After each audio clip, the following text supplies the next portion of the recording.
Good morning.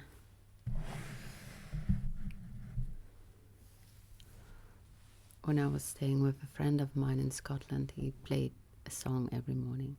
Good morning, good morning. And every time I say good morning, I have to think of that. But I won't sing every time. Socrates speaking, Gorgias, day 18. Then reckon up along with me what is the result of our admissions, for they say that it is good to repeat and examine twice, and once again what is good. We say the wise and the brave man is good, do we not? Yes.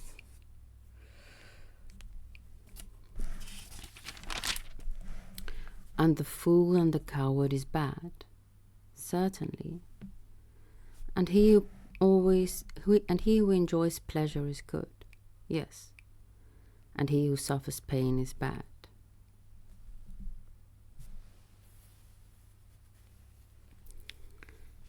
Necessarily so.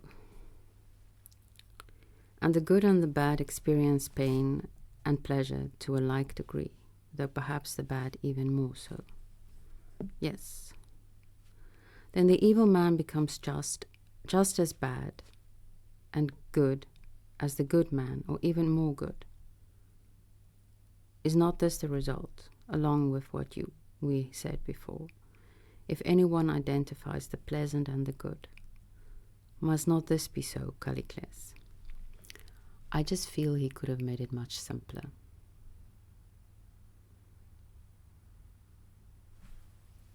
But maybe he likes to dance with words. Callicles. I have been listening to you for a long time, Socrates, and agreeing with you, as I reflected that, if one concedes something to you, even in play, you gladly seize hold of it like a child, just as if you really think that I or anyone else does not hold some pleasures to be better and others worse. Oh, but this is Callicles explicitly stated that he does not think that some pleasures are better than others. So this is not on Socrates. But I like this idea of playing, seizing it like a child.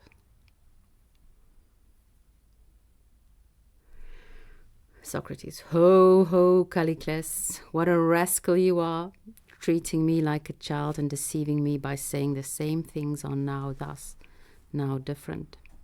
And yet I did not think at the beginning that you would willingly deceive me, since you are my friend.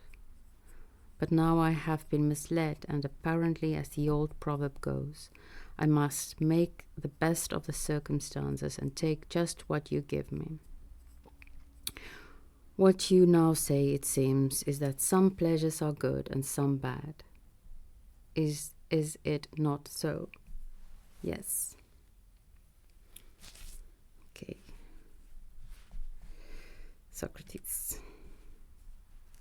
And are the good ones the profitable, the bad ones the harmful? Certainly. And the profitable are those that do some good, the harmful some evil. I agree. Now, is this what you mean? Of the bodily pleasures of eating and drinking, for instance, that we mentioned just now, or those that produce health in the body or strength, or any other bodily excellence, good pleasures, and those that produce the opposite effects, bad? Certainly. And similarly with pains, some are good, some bad. Of course. Now, should we not choose and practice good pleasures and pains? Certainly, and not the bad. Obviously. Yes, because Polus and I agreed, if you remember, that all our actions should be for the sake of the good. I encircled this statement. All our actions should be for the sake of the good. I just want to comment, I am subscribed to Jordan Peterson's email recipient thingy-majingy, and this morning, well, he sends it on Mondays, I get it on Tuesday mornings. Just an excellent email.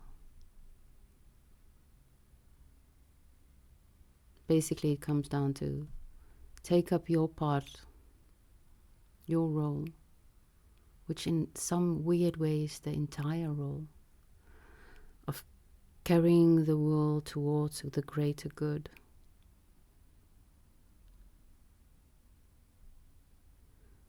And do it wholeheartedly.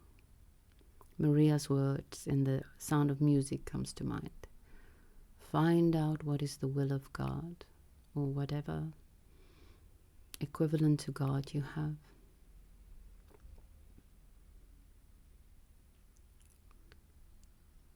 Find your calling and do it wholeheartedly. Do you too share our opinion that the good is the end of all action and that everything else should be done for its sake, not the good for the sake of everything else? Do you of the third part add your vote to ours? I do. Then the pleasant as well as everything else should be done for the sake of the good, not the good for the sake of the pleasant. Certainly.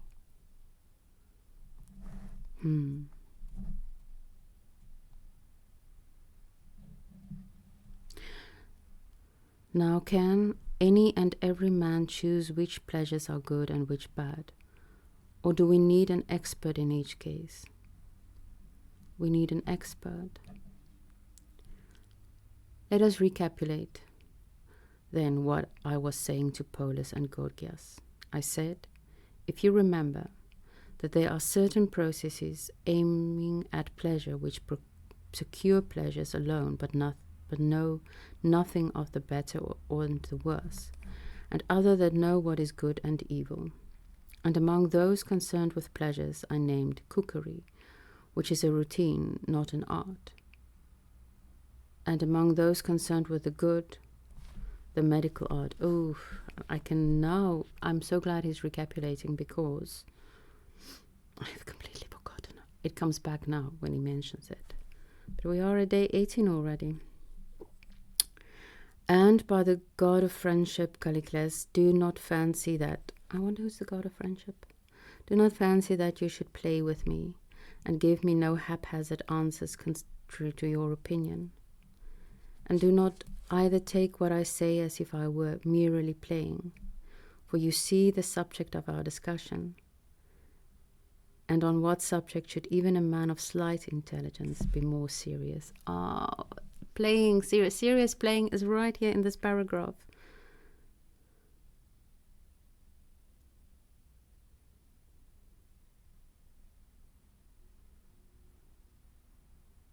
Because it is a play, it has to be playing as well as being taken seriously. I would say, Socrates said don't play, but do play. Socrates is playing, it seems to me. It seems to me you lived your life like a candle in the wind. Namely, again, the same question. And I know this has something to do with what Socrates considers to be just or justice. Namely, what kind of life one should live. What kind of life should you live?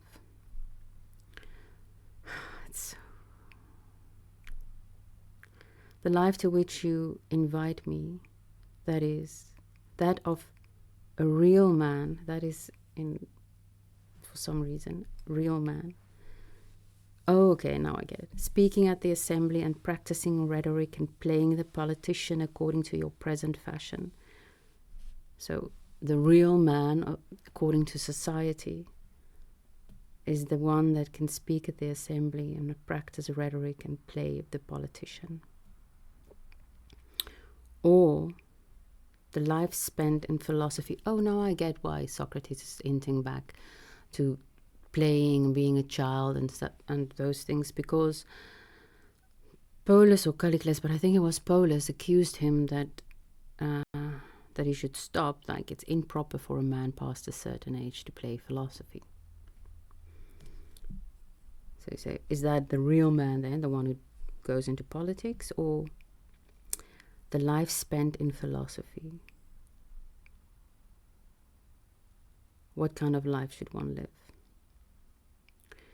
And how the one differs from the other. Perhaps then it is best for us, as I endeavour to do just now, to distinguish between them, and after distinguishing and coming to an agreement together, then, if there are two such lives distinct, to consider in what way they differ from one another, and which one should be lived. Now perhaps you do not yet understand what I mean. I fear, Socrates, I never quite understand what you mean. But I'm trying. Callicles, indeed I do not. I'm hoping that he's going to expound on what exactly the philosophical life is. That would be cool. I don't know. He makes a lot of... Yeah.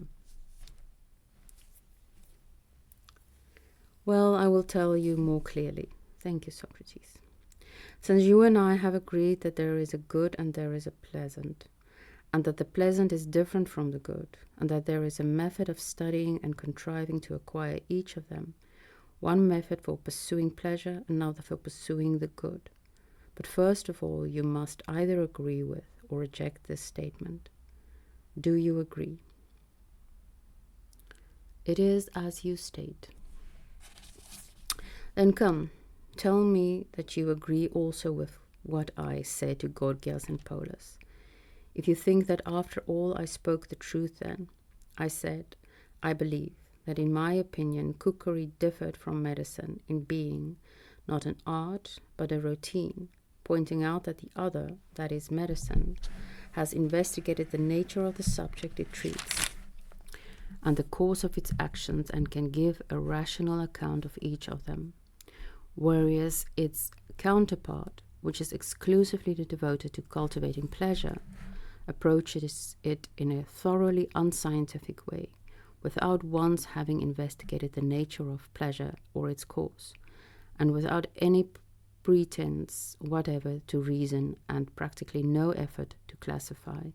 It preserves by mere experience and routine a memory of what usually happens, whereby securing its pleasures.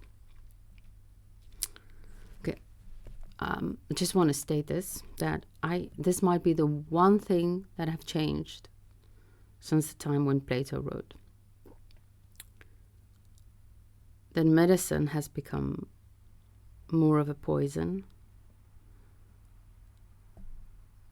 and proper cooking, the art of eating,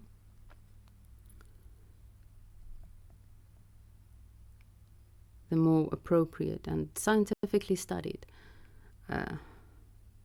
way to health. Consider then first of all whether you are satisfied with the statement, and whether you believe that there are certain other occupations relating to the soul also, some of them in the nature of arts, exercising forethought for what is best for the soul, others neglecting this, but, as in the case of the body, preoccupied entirely with the soul's pleasure and how it may be achieved. But as to which pleasures are better or worse, this may have never considered. This they have never considered, their sole concern being to gratify these pleasures, whether for better or for worse. For I believe, Callicles, that there are such processes and behavior of this kind I call flattery, whether it concerns the body or the soul, or whether the object to those pleasures it ministers without paying any heed to what is better or worse. Do you subscribe to the same opinion with me, or oppose it? Music comes to mind, and that music in general cannot be said to be either good or bad for the soul, but it is very much in the hands of the musician to make it either, or I don't know if there's a middle way that it's like, well, we can listen and dance to this music and it's not going to affect us anyway. I don't know. Music really has a strong influence on the soul.